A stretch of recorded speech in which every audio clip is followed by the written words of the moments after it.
Ben bonjour. Aujourd'hui, nous sommes à l'atelier boutique de Denis Gagnon. Premièrement, merci beaucoup, Denis, de nous accueillir chez toi, dans ton sous-sol, dans ton deuxième sous-sol, en fait. Puis j'aimerais beaucoup te féliciter pour ta dernière collection qu'on a vue à la bijouterie Burks, à la dernière semaine de la mode. C'était très rafraîchissant. C'était vraiment une bouffée de fraîcheur en cette dernière semaine de la mode. Puis c'est ça, on a remarqué que tu as utilisé beaucoup de tissus fleuris, très champêtres. Donc, d'où t'es venue cette inspiration pour créer une collection aussi joyeuse? En fait, c'est vraiment un mix entre quelqu'un qui veut habiter à la campagne puis qui reste en ville. Alors, tu as le côté tuxedo, c'est très habillé, très urbain. Tu as le côté vraiment petites fleurs, style Laura Ashley. Toujours les noirs et les blancs avec les mêmes matières, les soies, les cotons, les matières nobles, les matières que je trouve qui sont pures, qui respirent bien surtout. Parce qu'une collection d'été, imagine du polyester, pas facile. Hein? En effet. Will, t'avais une question? Vous utilisez souvent du cuir dans vos créations. D'où vient votre inspiration pour utiliser le cuir, justement? Bon, en fait, c'est parce que j'avais travaillé quand j'étais plus jeune dans le cuir. C'était une compagnie où je faisais la confection seulement. Je faisais pas de conception et ni de réalisation, je faisais juste la confection. Et c'était une matière que je trouvais qui était facile à travailler, au contraire de ce qu'on peut en penser. La seule difficulté, il faut pas que tu fasses d'erreur au niveau de la piqûre parce que ça fait un trou. Puis je trouve qu'aussi ça devient presque une deuxième peau. Et c'est une matière que j'ai utilisée, que je l'ai brûlée, je l'ai teint, je l'ai mis dans l'eau pour lui donner des formes. J'ai essayé plein de choses et j'y reviens tout le temps parce que c'est une matière que je trouve noble. Merci. Will, une autre question, je pense? Oui.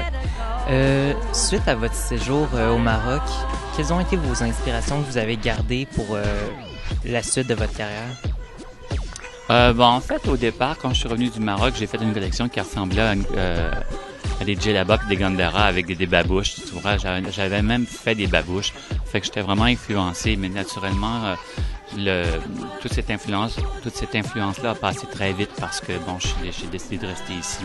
Et puis après, je suis devenu plus Jean-Paul Gaultier, plus, je sais pas moi, Thierry Mugler ou à l'époque, t'avais Montana, parce que je te parle de ça il y a 11-12 ans.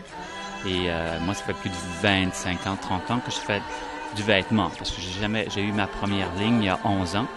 Et, ça fait que le vêtement, ça m'a toujours plu. Au départ aussi, vous avez surtout confectionné des costumes pour le théâtre. Qu'est-ce qui, dans le fond, vous a fait changer d'idée? Qu'est-ce qui vous a fait passer plus au prêt-à-porter à l'autre couture? En fait, c'est très facile. C'est parce que... oui, j'aimais ça travailler pour le théâtre, mais j'avais pas fait d'école, soit à l'école du TNM ou c'était très difficile de rentrer parce que c'est un réseau assez fermé puis il y a peu d'élus dans ce domaine-là. Alors, à un moment donné, je faisais beaucoup plus de la réalisation que de la conception. En fait, je faisais aucune conception.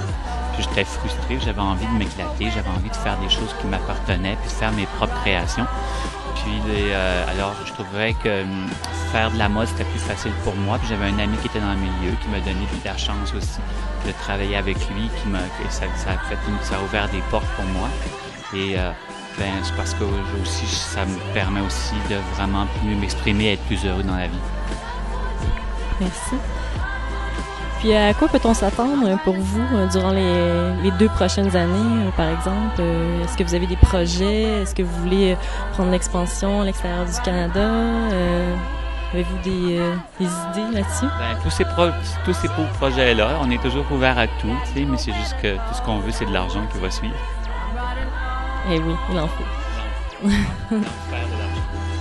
Puis là, vous êtes en train de créer votre prochaine collection. Ça se passe bien à ce niveau-là. Vous vous inspirez de quoi pour la prochaine collection? En fait, oui, j'ai déjà acheté beaucoup de matières, des matières assez simples, tout ça. Ici, je veux retourner dans la simplicité, parce que ça se vend mieux, en passant. Et puis, deuxièmement aussi, c'est parce que je veux refaire de la mode pour hommes aussi. Je veux faire un peu quelques silhouettes pour hommes et que je vais faire une petite présentation. Et alors, je ne crois pas qu'on va faire des défilés pour la prochaine saison. Je pense qu'on va plus se consacrer sur le produit en soi. OK. On a bien hâte de voir ça, en tout cas. Puis, merci beaucoup. C'est déjà la fin de l'entrevue. Merci beaucoup de nous avoir accueillis. Puis, on vous souhaite la meilleure des chances pour la suite. Merci à toi. Merci.